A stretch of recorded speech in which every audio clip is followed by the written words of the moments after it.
Quem deu testemunho da divindade de Jesus? Evangelho de João. Comentário de Mari Persona. O Antigo Testamento diz que para um testemunho ser válido é necessário ter no mínimo 2 testemunhas. Por isso Jesus diz que se ele der testemunho de si mesmo, o seu testemunho não é válido. Então ele aponta pelo menos 4 testemunhos da sua divindade: João Batista, suas próprias obras, o Pai e as Escrituras. João Batista deu testemunho da divindade de Jesus ao dizer que o que vem após mim é antes de mim, porque foi primeiro do que eu. Ele se referia não apenas à primazia de Jesus, mas também à sua precedência no tempo. Apesar de ser 6 meses mais novo do que João, Jesus já existia antes dele. João Batista também disse que Deus nunca foi visto por alguém. O Filho unigênito que está no seio do Pai, esse o revelou. E o próprio Jesus afirmou: quem me vê, vê aquele que me enviou, e quem me vê, vê o Pai. O próximo testemunho que Jesus apresenta de sua divindade são suas obras, as mesmas obras do Pai. Em 1 Coríntios, Paulo diz que os judeus pedem sinais visíveis do poder de Deus, enquanto os gregos ou gentios buscam sabedoria. Por esta razão, a vinda de Jesus para os judeus foi acompanhada de obras miraculosas do poder de Deus. Mas Jesus foi rejeitado mesmo assim, provando que não basta ver para crer. Em seguida, Jesus fala do testemunho do próprio Pai. O Pai que me enviou, ele mesmo testemunhou a meu respeito. Vocês nunca ouviram a sua voz, nem viram a sua forma. Isto coincide com o testemunho de João Batista, de que Deus nunca foi visto por alguém. O Filho unigênito que está no seio do Pai, esse o revelou.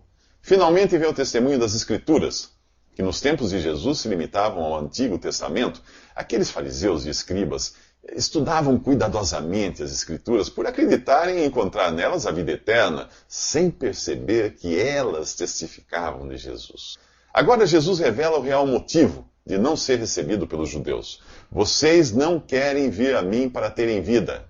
Era tudo uma questão de vontade, de querer, o mesmo obstáculo que todo ser humano hoje tem.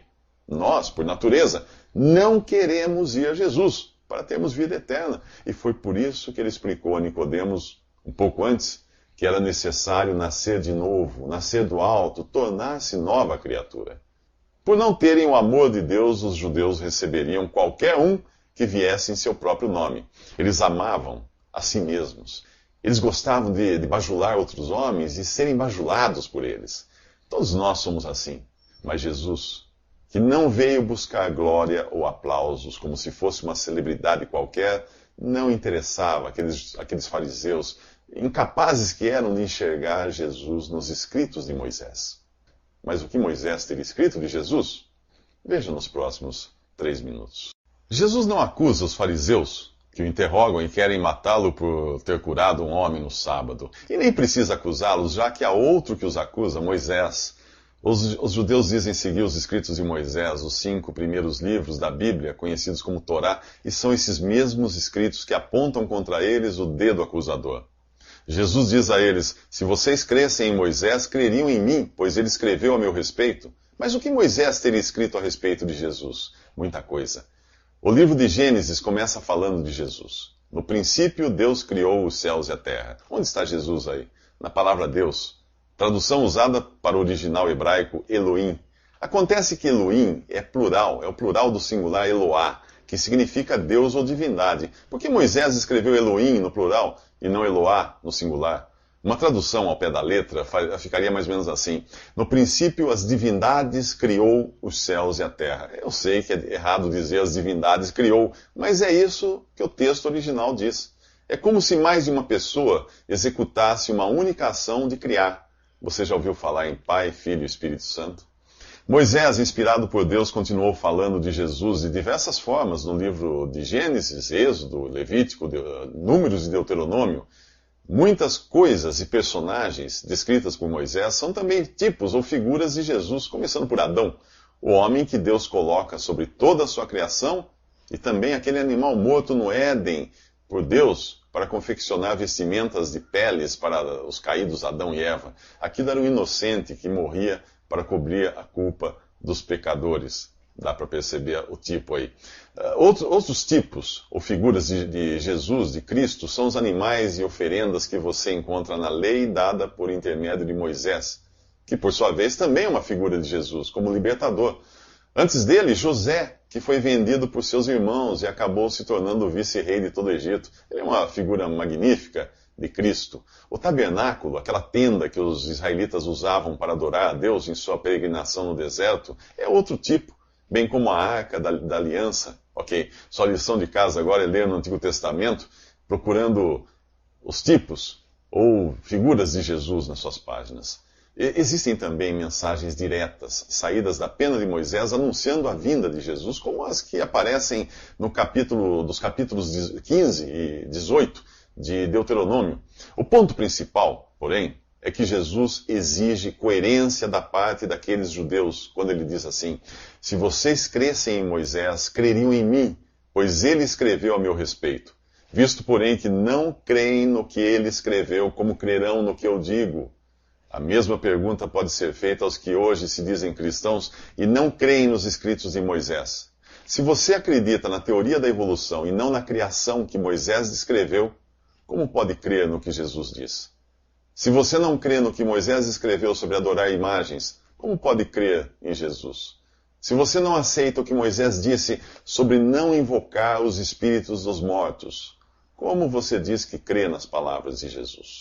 Depois de fazer muitos milagres, Jesus é seguido por uma multidão mais interessada em comida do que em Deus. Ele diz àquelas pessoas que elas o procuravam não porque viram os milagres, mas porque comeram os pães e ficaram satisfeitas. Era evidente que se outro oferecesse um pão mais gostoso, elas não iriam atrás de Jesus. O objetivo dos sinais e milagres não era dar uma vida confortável àquelas pessoas com saúde permanente, pão de graça e alguns sermões da montanha cheios de palavras bonitas para entreter o intelecto. Não, o objetivo dos milagres era demonstrar que o Messias, o Criador e mantenedor de todas as coisas, estava bem ali, no meio deles.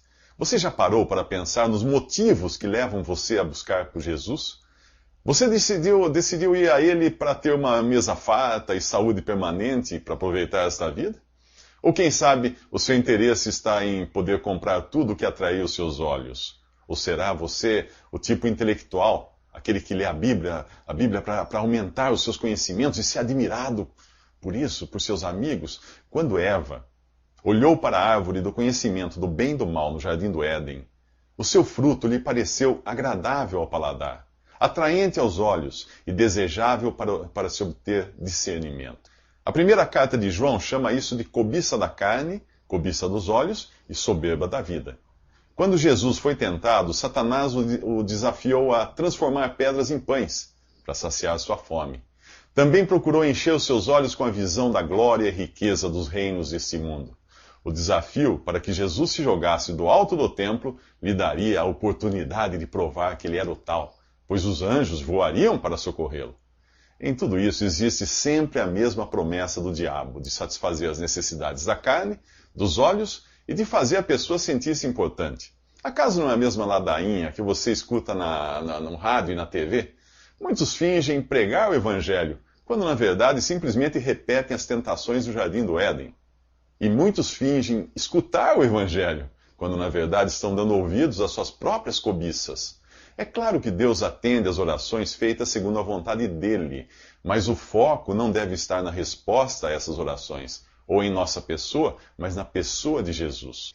Tiago escreveu assim: vocês cobiçam coisas e não as têm, porque não pedem, e quando pedem, não recebem, pois pedem por motivos errados, para gastar em seus próprios prazeres.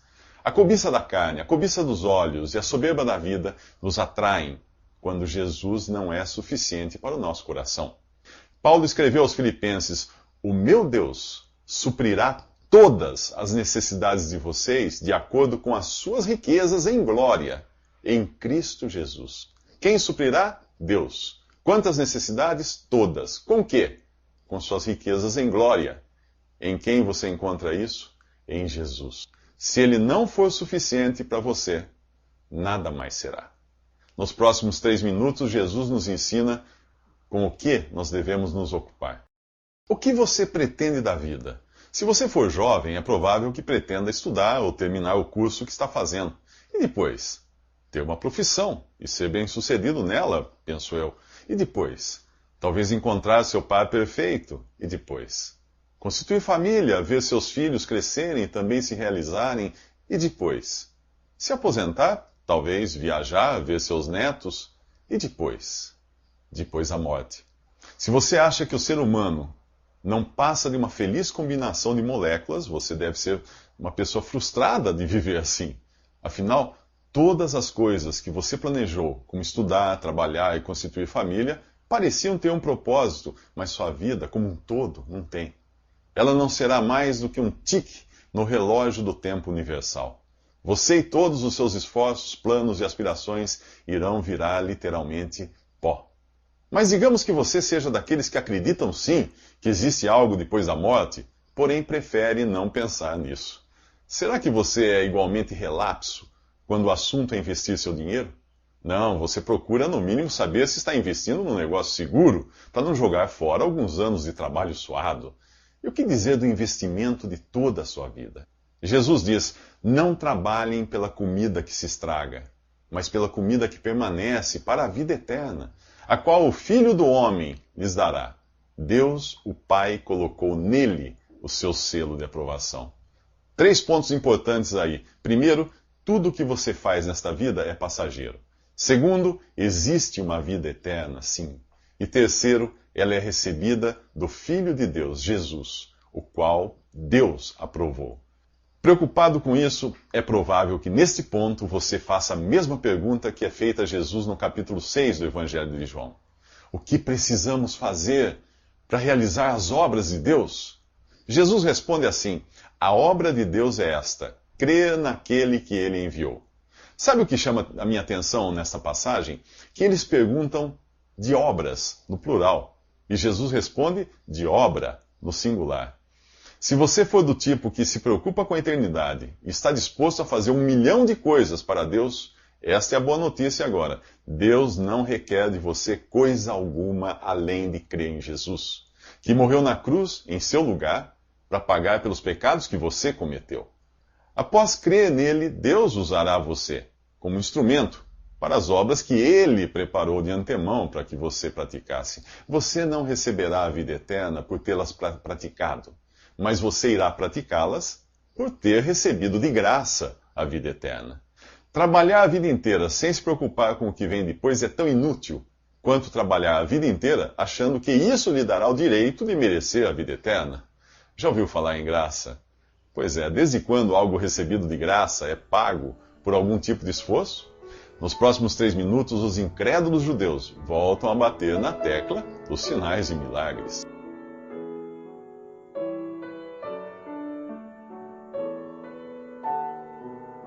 Visite Respondi.com.br. Visite também 3minutos.net.